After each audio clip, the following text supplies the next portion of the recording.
start working a row of treble crochet. You're going to chain 4. This equals the height of a treble crochet. This will count as your first treble crochet. Then you're going to yarn over twice. Insert your hook into the next stitch. Yarn over and pull up a loop. You have 4 loops on your hook, and you work them off 2 at a time. Yarn over, draw through 2. Yarn over and draw through these 2. And the last 2. It's a very tall stitch.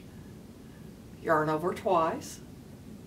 Insert your hook into the next stitch. Pull up a loop. Yarn over and draw through 2. 2 more. And the last 2. Treble crochet.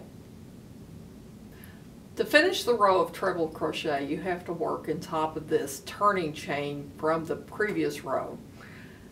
You yarn over twice, insert your hook right into the top of the chain, and you pull up a loop. You have your 4 loops on your hook. Yarn over and draw through 2. 2 more, and the last 2. And you've worked your last treble crochet on top of the turning chain, which was your first treble crochet.